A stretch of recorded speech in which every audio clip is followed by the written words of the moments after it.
اعوذ باللہ من الشیطان الرجیم بسم اللہ الرحمن الرحیم لولا کتاب من اللہ سبق لمسکم فیما اخذتم عذاب عظیم۔ اگر اللہ تعالیٰ کی طرف سے لکھی ہوئی بات نہ ہوتی جو پہلے طے چکی تھی تو اس کی وجہ سے جو تم نے لیا تمہیں بہت بڑا عذاب پہنچتا۔ اس آیت کا شان نزول دیکھتے ہیں۔ ابو ہریرہ رضی اللہ تعالیٰ عنہ نے آپ صلی اللہ علیہ وآلہ وسلم کا فرمان روایت کیا ہے کہ غنیمتیں حلال نہیں تھیں اور تم سے پہلے کسی بھی جماعت کے لیے یہ حلال نہیں تھی۔ آسمان سے آگ آتی تھی اور وہ انہیں کھا جاتی تھی۔ غزوہ بدر کے دن تم لوگ اس کے حلال ہونے کے اعلان سے پہلے ہی اس میں گھس پڑے۔ اس پر اللہ تعالیٰ نے یہ آیت نازل کی کہ لولا کتاب من اللہ سبقا، لولا کتابہ من اللہ سبقا یعنی اللہ تعالیٰ کا ایک نوشہ مقدر نہ ہو چکا ہوتا، اللہ کا فیصلہ اگر نہ ہو چکا ہوتا، اگر اللہ تعالیٰ کی طرف سے لکھی ہوئی بات نہ ہوتی جو پہلے طے ہو چکی تھی، اگر اللہ تعالیٰ کی قضاء و قدر پہلے مقرر نہ ہوتی تو تم سے عذاب کو نہ ہٹایا جاتا۔ لَمَسَّكُمْ فِيمَا أَخَذْتُمْ عَذَابٌ عَظِيمٌ، تو اس کی وجہ سے جو تم نے لیا تمہیں بہت بڑا عذاب پہنچتا۔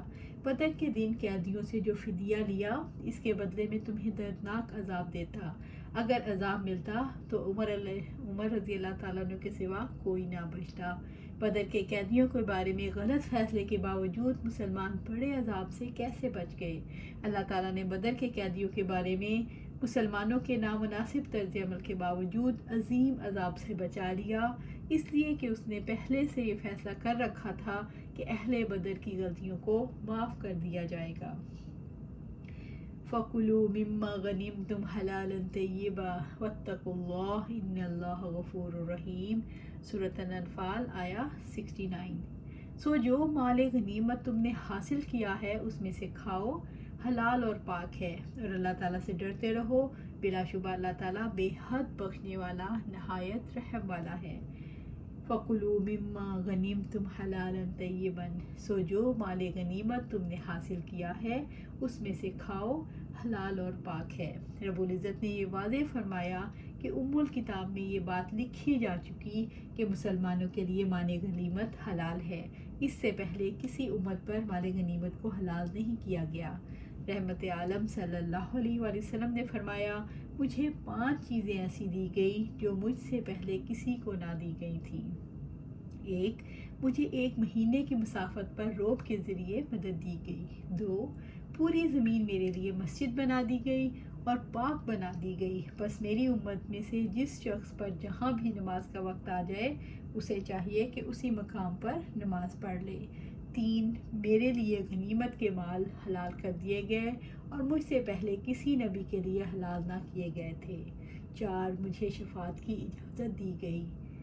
5، ہر نبی خاص اپنی قوم کی طرف مبعوث ہوتا تھا جبکہ میں تمام انسانوں کی طرف بھیجا گیا ہوں۔ وَاتَّقُوا اللَّهَ إِنَّ اللَّهَ غَفُورٌ رَحِيمٌ، اور اللہ تعالیٰ سے ڈرتے رہو، بلا شبہ اللہ تعالیٰ بے حد بخشنے والا نہایت رحم والا ہے۔ وَاتَّقُوا اللَّهَ، اللہ رب العزت نے حکم دیا کہ اللہ تعالیٰ سے ڈر کر اس کے روکے ہوئے سے رک جاؤ اور اس سے ثواب کی امید رکھ کر نیک کام کرو اور اس کا شکر ادا کرو، اللہ تعالیٰ کے احکامات میں اس کی مخالفت سے بچ جاؤ۔ ان اللہ غفور، بلا شبہ اللہ تعالیٰ بے حد بخشنے والا جو توبہ کر کے اپنے رب کی طرف رجوع کرتا ہے اور اس کے گناہ معاف کر دیتا ہے، رحیم، نہایت رحم والا۔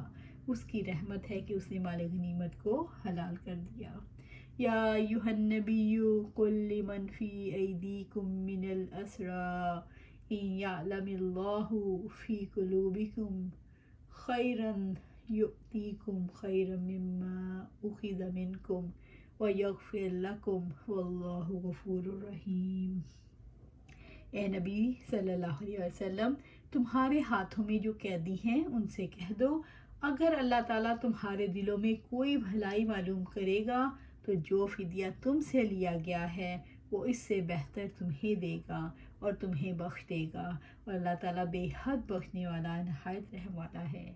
یا ایھا النبی، اللہ تعالیٰ نے نبی صلی اللہ علیہ وآلہ وسلم سے مخاطب ہو کر فرمایا، اے نبی صلی اللہ علیہ وآلہ وسلم، کل لمن فی ایدیکم من الاسریٰ، تمہارے ہاتھوں میں جو قیدی ہیں ان سے کہہ دو۔ اس سے مراد بدر کے جنگی قیدی ہیں جن سے فدیہ لیا گیا۔ یہ آیت کریمہ اسیران بدر کے بارے میں نازل ہوئی اور ان قیدیوں میں آپ صلی اللہ علیہ وآلہ وسلم کے چچا عباس رضی اللہ تعالیٰ عنہ بھی شامل تھے۔ جب رہائی کے عوض ان سے فدیہ کا مطالبہ کیا گیا تو انہوں نے عرض کیا کہ انہوں نے اس سے قبل اسلام قبول کیا ہوا تھا، مگر مسلمانوں نے ان سے فدیے کو ساقط نہ کیا۔ اس سے اللہ تعالیٰ نے ان کی اور ان لوگوں کی دلجوئی کی خاطر یہ آیت کریمہ نازل فرمائی جو اس قسم کی صورتحال سے دوچار ہوں۔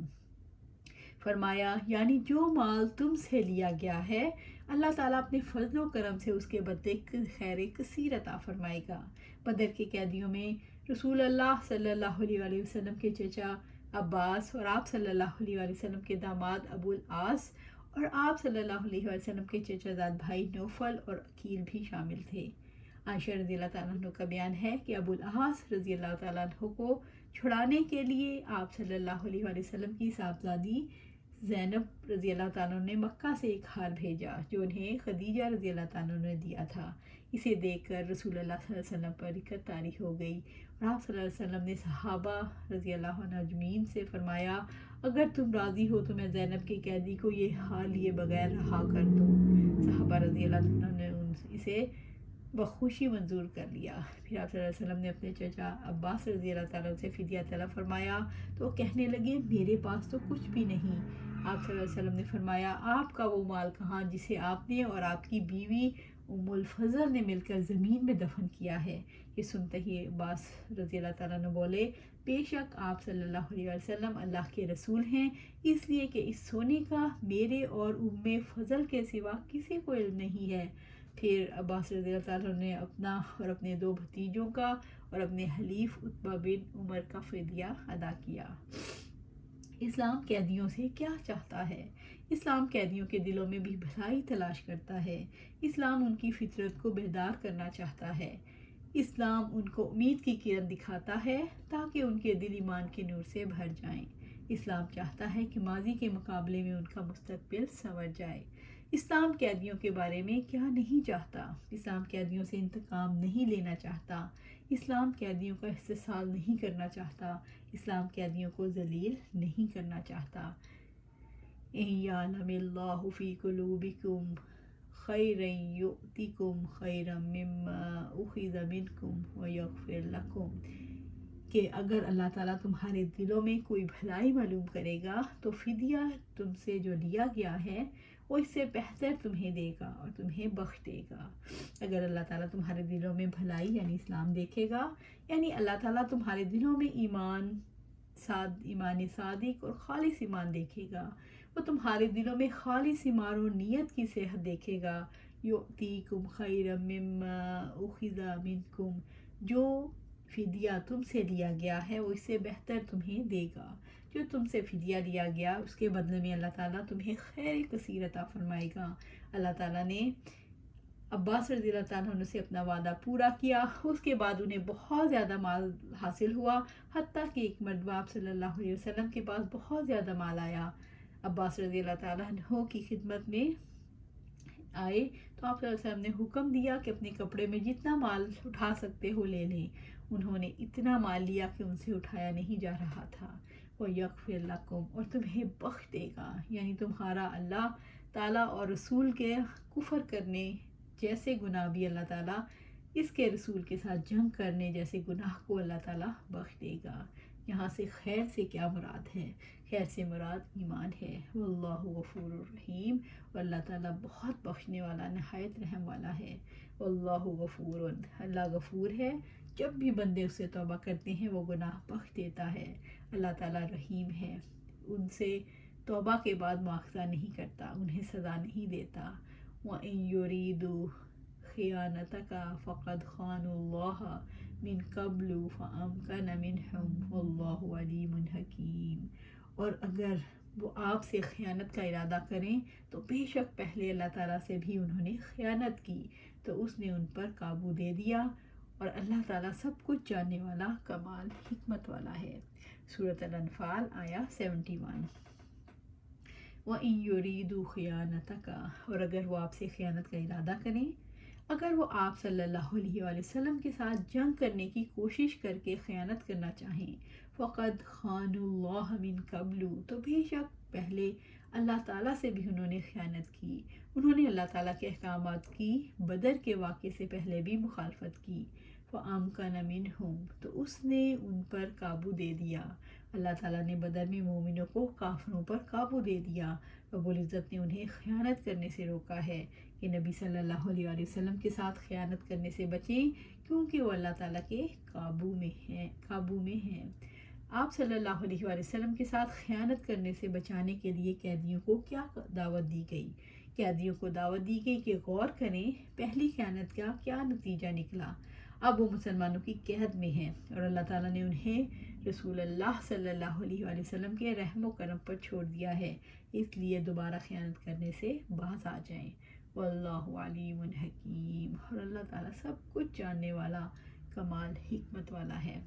اللہ تعالیٰ پر ہے ہر چیز کا علم رکھتا ہے، وہ لوگوں کے ارادوں کا بھی علم رکھتا ہے اور جانتا ہے کس کے دل میں کیا ہے۔ اللہ تعالیٰ پر ہے وہ ہر چیز کو اس کے مقام پر رکھتا ہے، اس نے اپنے علم و حکمت کے ذریعے سے یہ احکامات نازل فرمائے اور تمہاری کفایت کا ذمہ لیا۔ تو اللہ سبحانہ تعالیٰ سے دعا ہے کہ ہمیں قرآن و سنت پر عمل کرنے کی توفیق عطا فرمائے اور اس پر ہمیں ثابت قدم کر دے۔ آمین یا رب العالمین۔